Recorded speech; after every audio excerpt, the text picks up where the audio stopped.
That's right. So we see that the openings actually started in the same way as we saw Magnus Carlsen's last game. White started by pushing his pawn forward in front of his queen, and we see Magnus Carlsen has developed a knight early in the game. White also bringing a knight out into the board, towards the centre of the board.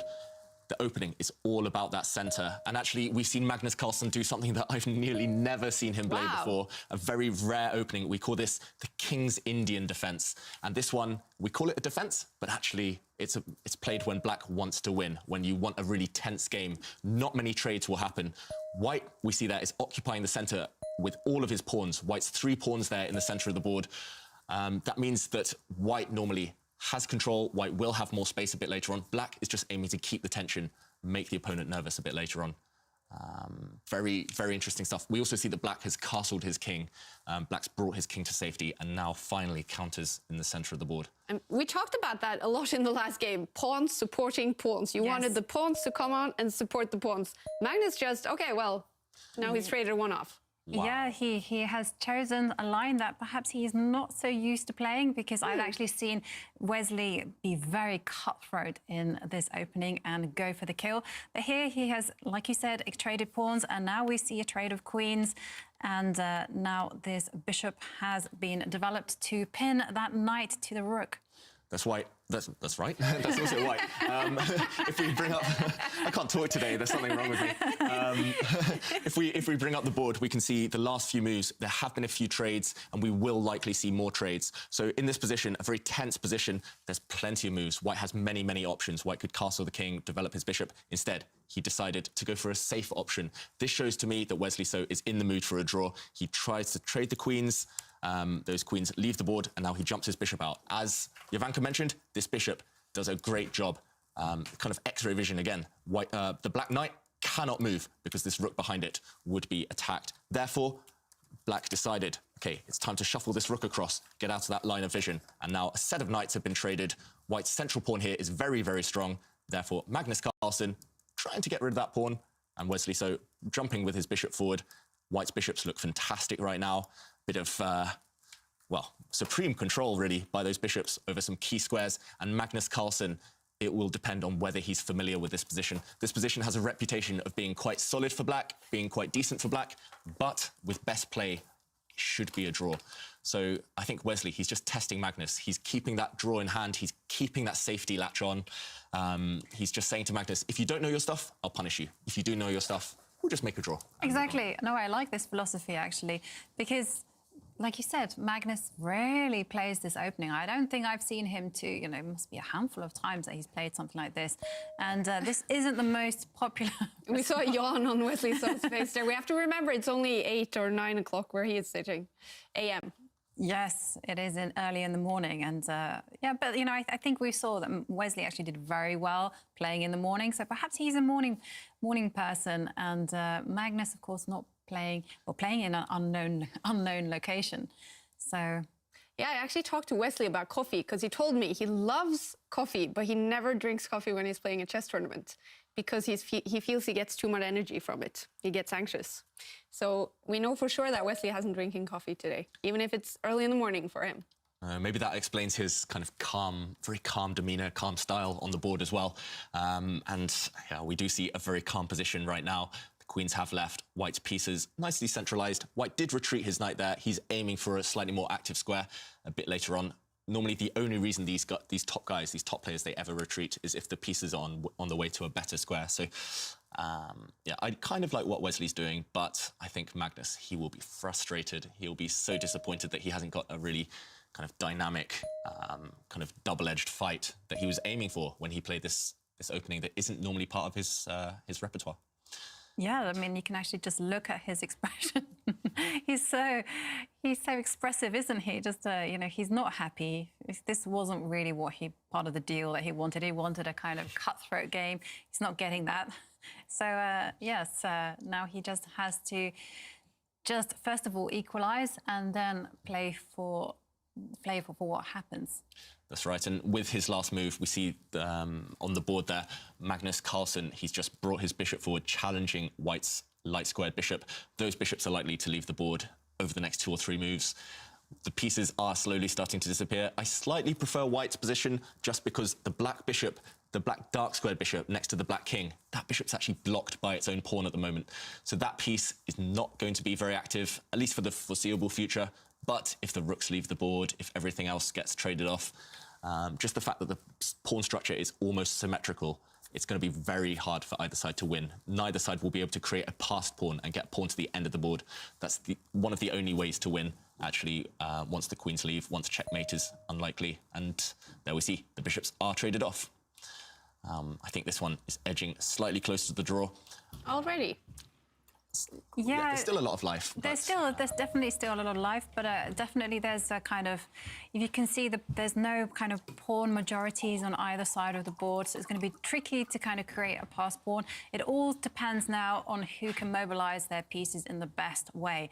And both sides actually have very active pieces. And we are getting some photos on Instagram. Wow, I like that last photo of that kid playing chess. Fantastic. Yes. I hope this board, I mean, I hope it was someone's Christmas present. That looked impressive, didn't it? All right, we do see some moves, and I'm noticing that Wesley hasn't castled yet. That's right. So Wesley has kept his king in the middle of the board. Sometimes, especially once the queens have left, as we saw in that last game with 𝙬𝙬𝙬𝙬, sometimes the king's actually better in the middle. If it won't be in danger, if a checkmate won't happen, then kings can be great when they're centralized. So Magnus Carlsen, with this last move, offering a trade of rooks. We've seen the queens leave the board. We've seen a pair of bishops, a pair of knights. We will see a pair of rooks leave the board soon. I expect Wesley actually not to castle his king. I expect Wesley to just shuffle his king forward one square, connecting the white rooks. White's rook on the bottom right-hand corner there is not doing anything. He needs to get that in the game. Yeah, and in fact, this position, it's been seen before, played about 10 times. Really? Yes. Even after 18 moves? Even after 18 moves, it has been. But, OK, now we are in new territory. No one has ever shuffled their king forward. This is new. Yeah, I think it might be new, but it's not a kind of groundbreaking discovery. No. And I think, actually, the fact that this position's been seen before, it's reflected in the clock times. Both players, they've played so quickly. They've both still got 14 minutes on the clock. Quite possibly they've studied this exact position before, or at least something very similar. And, yeah, I mean, I'm a big fan of Wesley So. He won the Skilling Open. He's a fantastic player, but sometimes I just think with White, a bit more ambition might elevate him to that very top level to compete with Magnus Carlsen for World Championship titles. This game, it does look like it's about to fizzle out. There's simply nothing anyone can do to sort of...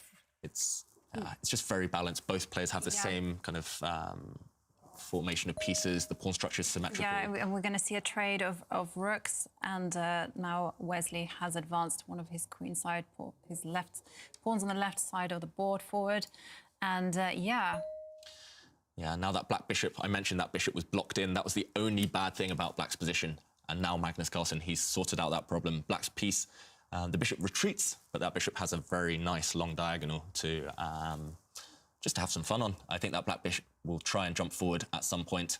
Wesley, meanwhile, needs to improve that white rook in the bottom right corner. It's just doing nothing right now. It needs to enter the game somehow. Yeah, and one of the interesting things about this is that the players cannot offer a draw. They have to, yes, they have to play 30 moves, and then if they're going to agree a draw, it's going to be done by repeating the position 3 times. So this is actually really nice, because normally the players could go draw and they'll go, yep, and then they would carry on to the next game. But this way, you know, they have to play it out, and sometimes people make mistakes. True. And mouse slips. Yes. Or trigger happy hand moves. Yeah. At least Magnus, he's traded off the queens already, so we won't see a repeat of the last event where he mouse slipped a whole queen. This time, if he mouse slips, it won't be as bad. Yeah, he actually got off to a great start in this tournament compared to the last one, where he lost the first game with a mouse slip. That was a horrible start for him. He did come back strong. A bit of a different start for the world champion today. He started with a draw and might also do a draw in the second round here. That's right. And actually, traditionally, he's quite a slow starter. We saw last event, but it's just a trend throughout his whole career. He often loses one of his first couple of games, but then maybe that just gives him the motivation to fight harder in the rest. And I think a draw against Levon Aronian, against Wesley So, 2 of his strongest rivals, I think they will. He'll be relatively happy. He won't be too disappointed. Obviously, killer mode. He wants to activate it, but saving it for the knockout stages is equally viable. Meanwhile, Wesley so just retreats his bishop. White's bishop, knight, and king there, nicely coordinated, all defending each other. I do expect Magnus Carlsen to maybe move his knight, maybe jump forward with his bishop. Lots and lots of choice for Magnus here. He could also just start to bring the black king closer towards the centre. Black's king doesn't need to be tucked away in the corner there. It's safe, but it would be even better in the middle of the board, controlling lots of squares. Yeah, definitely. I agree with you that king would be better in the centre. And it's just, again, I mean, it's very difficult to actually come up with a plan here because it's much more straightforward when there's like a pawn majority on one side and you're like, push, I want to make a queen. And here it's all about just improving the pieces. And there you see Magnus has now placed his bishop on a much more active square. And Wesley, is now up to Wesley to find the move. That's right. And maybe if we bring up the analysis board, we can see what both players will be thinking about right now. We've mentioned the pawn structure is roughly symmetrical. Wow, Wesley so I chose a good moment to bring the board up. Wesley so he's kind of gambited a pawn. He's pushed this pawn forward. It's not defended. He's attacking the black bishop. He's asking that bishop a question. Do you want to capture this knight? Do you want to capture this pawn? Do you want to run away and retreat? Knowing Magnus, he definitely doesn't want to retreat. But if he trades for this knight, I think actually maybe White's bishop is slightly stronger than the knight. Bishops are better when there's pawns on both sides of the board because they're long-range pieces. The bishop can control the right, control the left. The black knight, it's a very short-range piece. It can only it takes a long time. It takes 3-4 moves to jump over to the other side. So I think this wouldn't favour Magnus Carlsen. But if he gets greedy, if he grabs a pawn, then we see the idea behind Wesley So's move. This rook, which was doing nothing the whole game, can now swing across, attacking this bishop. And suddenly, again, I keep using this phrase, but X-ray, once this bishop moves, White's rook will capture a pawn on the left side here, and White's rook would suddenly go from the worst piece on the board to the best piece. So I think this is something that Wesley is hoping for and that Magnus should avoid. So we're going to be interested to see what Magnus chooses for his next move here. Probably shouldn't move his black bishop then to trade off or to take that pawn. That's right. I definitely wouldn't capture the pawn as black right now. Trading the bishop for the knight, I don't think it's a huge mistake. It should still be fine. But it's just not something that he maybe wanted, Magnus Carlsen, with his last move. I just think that's incredibly clever by Wesley. So I just didn't expect that. And I think that's why he's such a dangerous player, especially at these speed events. He sees things that others would take a much longer time to see. Yeah, no, so he's a very, very natural player, you know, and he's practically unbeatable when he wants to be. And I really love this last move because it's just asking Magnus, what are you going to do? Are you going to step back with the bishop? Are you going to take the very committal decision of taking that knight, or just kind of go, well, my last move was a mistake. I'm not too proud to retreat the bishop. And yeah, definitely for a proud person such as Magnus, I don't think he's going to find it too comfortable to kind of retreat the bishop. But it might be the best move. That's right. And sometimes in chess, pride can be a bit of a sin. Sometimes you just got to think, OK, I might have made a mistake, but now I just got to correct that mistake, take a time out. And I mean, I think retreating here, it's not so natural. It just looks like it's lost a move for black. So maybe we'll see a bishop for knight trade. But Magnus Carlsen, this is where he will spend a bit of time. And Wesley, I mean, this is a tip for everyone at home as well. In rapid chess, just ask your opponent questions, set them small traps, kind of give them a choice of 3 or 4 moves which look roughly equal, make them spend that time doubting themselves. And that's why Wesley is so good at rapid chess. Yeah, I kind of have an expression sometimes, you know, you got to give your opponent the ability to show their strength, and I mean that in a really negative way. So yes, and you know, like bishop taking the pawn would be a mistake, but you know, it would be tempting to someone who's greedy and goes, yeah, I think I can get away with it. You might do it. You never know what people think up. Yeah, I love that when you guys let us know that the pieces are talking together or to themselves or to other pieces.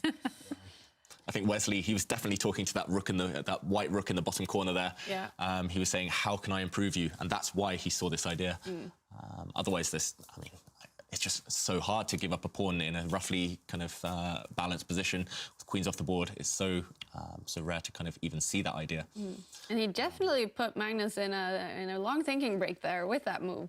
So a good move by Wesley there. Is it any possibility that with that move, maybe the game will? Oh, well, that one move he shouldn't do.